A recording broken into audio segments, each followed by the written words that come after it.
Software engineer Atul Subhash suicide case में 5 दिन बाद बेंगलुरु पुलिस ने पत्नी निकिता, सास निशा सिंघानिया और साले अनुराग को गिरफ्तार कर लिया है। अरेस्ट करने के बाद दोनों को कोर्ट में पेश किया गया, जहां से उन्हें 14 दिनों की न्यायिक हिरासत में जेल भेज दिया गया। लेकिन अभी इस मामले में एक आरोपी निकिता का चाचा फरार है। पुलिस उसकी तलाश कर रही है। इसी बीच अतुल के पिता पवन मोदी का बयान सामने आया है। उन्होंने बेंगलुरु पुलिस का धन्यवाद किया है। वो कहते हैं, मैं पुलिस का शुक्रगुजार हूं कि पुलिस ने मेरे बेटे के गुनहगारों को गिरफ्तार कर लिया, लेकिन मेरा पोता व्योम कहां है इसकी हमें कोई जानकारी नहीं है। हमें उसकी चिंता सता रही है। बेंगलुरु पुलिस के डीसीपी शिवा कुमार के मुताबिक अतुल की सास और साले को प्रयागराज से, जबकि पत्नी निकिता सिंघानिया को गुरुग्राम से गिरफ्तार कर बेंगलुरु लाया गया। 14 दिसंबर को तीनों की गिरफ्तारी हुई। 15 दिसंबर को इन्हें कोर्ट में पेश किया गया। कोर्ट ने फिलहाल तीनों को 14 दिनों की जुडिशियल कस्टडी में भेज दिया है। Arrested near Blossom Stage PG, Gurugram, Haryana. A2 and A3, Nishita Singhania and Anurag Singhania.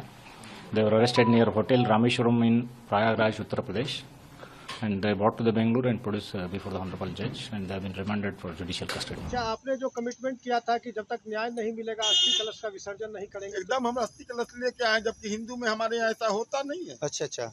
और हम पूजा पाठ करने वाले लोग हैं। हाँ। लेकिन तब भी हम लेके आए हैं। न्याय नहीं मिलेगा तो अंतिम यही मेरे पास विकल्प है, और दूसरा कोई विकल्प नहीं है। अतुल सुभाष ने अपने वीडियो में जो है उन्होंने कहा था कि हमें न्याय चाहिए, और न्याय आज जो है तीनों गिरफ्तार हुआ है। एक जज है, क्या कहिएगा उसको लेकर? जज तो क्रॉप थी, तभी तो वो ऐसा किया है। जज तो उससे पैसा मांगती थी, वो घूस देने वाला आदमी था नहीं। वो तो कहीं भी जाता था तो घूस वाली बात नहीं, आप पेनल्टी कर दो, ठीक है, मैं सरकार को पैसा दूंगा। वो इनकम टैक्स का पैसा देता था। बिजनेसमैन का इनकम टैक्स का पैसा छुप सकता है, लेकिन उसका तो नहीं छुपता था। तो क्या अब अस्थि कलश का विसर्जन करेंगे? अभी कैसे करेंगे? हाँ। अभी न्याय मिला कहाँ? अभी भी मेरे ऊपर केस है। 16 तारीख एक नया केस उसने हमारे पोते के नाम पर और डाला है, मेंटेनेंस का। क्या डाला? 16 दिसंबर को तारीख है। पोते के नाम पे क्या केस था पूरा? क्या उसको 40,000 से पेट नहीं भर रहा था, इसलिए। अच्छा, वैसे ही बंद है। आज क्या कहिएगा? आज यही कहना है कि पोता हमको चाहिए। फिर इधर बातचीत हुई? हम तो कभी गए नहीं बेंगलोर, हम कैसे देखते? खाली वीडियो कॉलिंग पर हमने देखा है उसको, अपने गोदी में कभी नहीं। एक दादा के लिए उसका पोता अपने बेटे से भी बढ़कर होता है।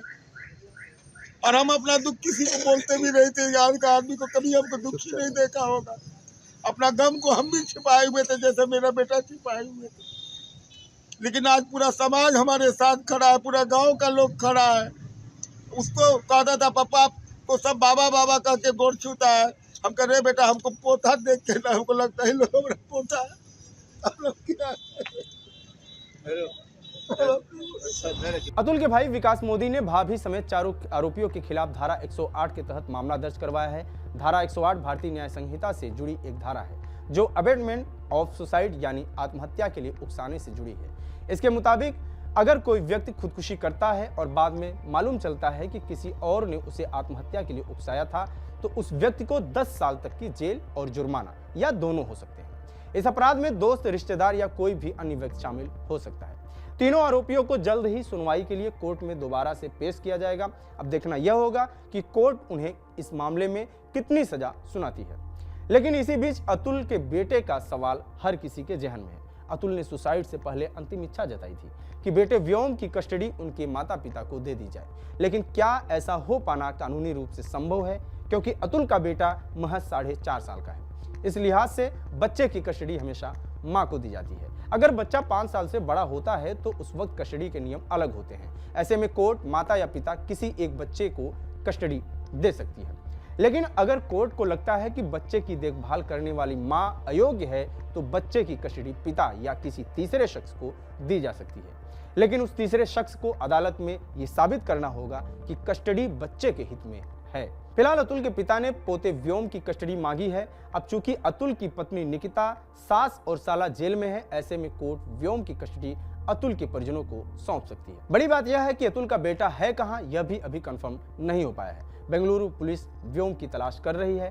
बहरहाल इस वीडियो में इतना ही। बाकी इस मामले में जो भी अपडेट होगा वो अब तक पहुंचाते रहेंगे। बने रहिए TV9 डिजिटल के साथ। नमस्कार।